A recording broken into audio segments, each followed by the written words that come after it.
Okay, we're moving on. Sorry about that. Let's. Okay, here we go. Episode 9, The Tale of the Quicksilver. This is a Kiki story. This one is about Aaron and Doug, their brothers. They move to a new house and get haunted by a girl who used to live there. She was killed by a ghost when she tried to perform a magic spell to capture it, but failed. Now Doug needs to enlist the help of her twin sister to break the curse. Um, the girl who gets to play the two different parts is Tatiana Ali, and she was on The Fresh Prince. Really cute girl. Probably seen her in a few things. This episode, I don't know, it's kind of obvious. I mean, it's called The Tale of the Quicksilver. Early on, you find out that Doug, the main character, he's got this silver necklace around his neck. And early on in the episode, when the girl tries to capture the ghost, she tries to use a spoon to capture him. And I don't know.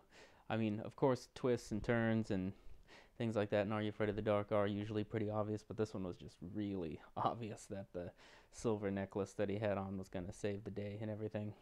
Otherwise, I thought the acting was pretty good.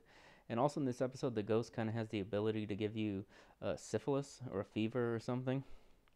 And when Aaron, Doug's little brother, gets sick, he looks with the like white makeup they put on him, he looks just like Dave Chappelle when he plays that crackhead on his old show.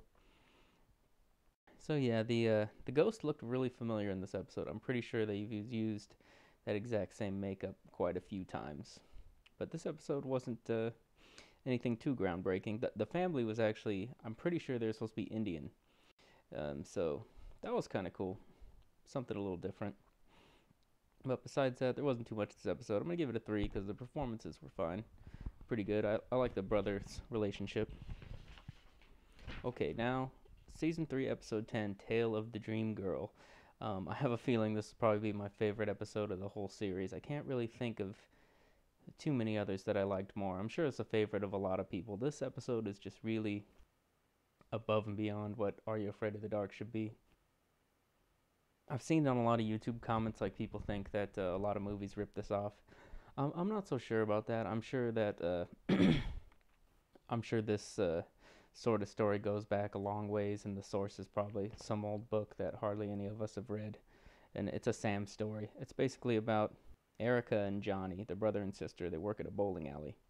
Johnny finds a mysterious ring in his locker and puts it on, but then he can't seem to be able to get it off. Then he starts having dreams about this girl, Donna, who keeps beckoning to him. And yeah, I'm gonna go ahead and spoil everything because I'm pretty sure there's no one watching this who hasn't watched these episodes before. But it turns out that Johnny's a ghost and Donna was his girlfriend and they died together. And I think the thing that makes this episode really work well is it just has a lot of mixed emotions in it. Like Erica, Johnny's sister, there's a certain point in the episode when you look into her face and you kind of know that she knows something Johnny doesn't. And at the end, it's she takes him to the grave of Donna, and she's trying to get him to understand that he's dead and he's a ghost. But at the same time, she doesn't want him to know because then he'll leave. And there's just a lot of mixed emotions and kind of subtlety in this episode you really wouldn't expect from a show like this. And I thought the actress who played Erica, she did a really great job. And I thought Johnny was really good too. He's this really handsome guy and a really good actor. He kind of reminded me a lot of Johnny Depp. I guess he's still acting to this day. He was on the show called Level 9. He had a part on Queer as Folk. And Erica, she stopped acting in 2000. Scary Movie was her last movie. The girl who played Donna, she was kind of bland, but she didn't really need to do much in her role. And there's just something really affecting and powerful about this episode. And I always notice something new when I watch it. Like at one point, Johnny's supposed to be the repairman at the bowling alley, and his sister is like the soda jerk. And the boss shows up, and he's like, "Oh, it's great, you know. We haven't had any, we haven't had to do any repairs in so long, and I haven't had to hire a new repairman, so I'm just raking in the profits." And then I finally realized this time when I watched it, it's because the ghost of Johnny is still sticking around to do all the repairs, even though he's dead. Just a lot of little things like that. Like their mother ignores him, never talks to him. There's this point where he tries to talk to these girls and they ignore him, and you think it's because they're just uptight, but it's because he's dead. Um, there's this one point too when he shows up at this kind of like ghostly bar, and everyone at the bar has been waiting for him, and he doesn't know why they know him, but I guess it's because they're dead and they're waiting for him to show up because he's dead too. There's also this point where Donna's been haunting Johnny, so he tells her to leave him alone. And at that point, the ring that's been stuck on his finger the whole episode falls off his finger and falls to the floor. And for some reason, I just found that really affecting. There's a lot of symbolism with the ring in this episode. At the end, he gives it to his sister, Erica. This episode also has a much longer ending than most episodes of Are You Afraid of the Dark? And I just think that helped a lot. They really spread out the emotions and let it kind of linger for a while. The one thing I didn't like about this episode is the music I thought was pretty good throughout, but then at the end, this really cheesy romantic music with this like fake synthesized slap bass comes on, and it kind of takes you out of the moment. But otherwise, it's a perfect episode. It's probably my favorite. We'll see as we go on, but yeah, it doesn't get much better than this, so that's a 5 for sure. Okay, and then we get to The Tale of the Curious Camera. This is a Betty Ann story. Last story was a Sam story. I'm not sure if I said that, but this one actually stars Eddie K. Thomas, who played Finch on American Pie. So he's probably a familiar face to a lot of you. And the bully in this episode, who had a weird name like Tullback or something like that, he's actually the redheaded guy, the star of Laughing in the Dark, if you remember him. And he kind of plays the same character, just sort of an annoying jerk. Okay, so in this episode, Finch, whose name is Dorney in this, he gets picked on all the time at his school. The day comes for him to get photographed, and the photographer, it's real sleazeball. I really liked his acting job. He takes his picture, and then when Dorney gets it and he looks at it, there's nothing there in the seat. It's like he's invisible. So then when he confronts the photographer about this, he refuses to retake his picture, but he gives him a camera instead. And quickly, Dorney figures out that anything he takes a picture of with this camera becomes cursed. Like he takes a picture of a vase and then the vase gets broken.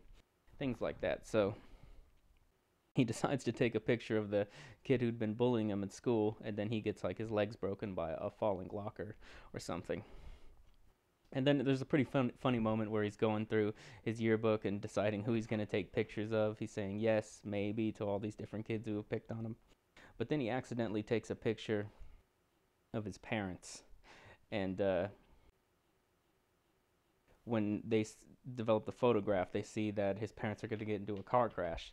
So they devise this plan to take a picture with the camera into the mirror to try to make the camera disappear. And it does, but then the video camera gets possessed, and they somehow make the TV and the video camera explode by messing with the remote control. And I don't really know how that worked. That part kind of confused me.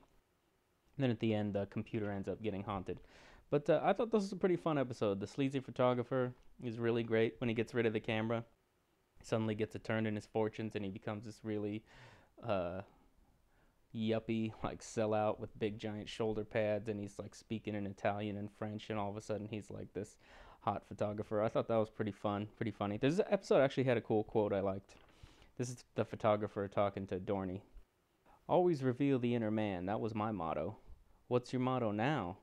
Take cash, 'cause checks bounce. I don't know. It's not, it's not George Carlin, but it's pretty funny for Are You Afraid of the Dark? So yeah, I thought this episode was pretty fun. Finch did a good job. His sister was pretty fun too. I like that he's kind of mean to his sister because he gets bullied. A little more psychology than you'd expect for an average Are You Afraid of the Dark episode. So I'm giving this one a 4. Okay, that's it for now. See you guys.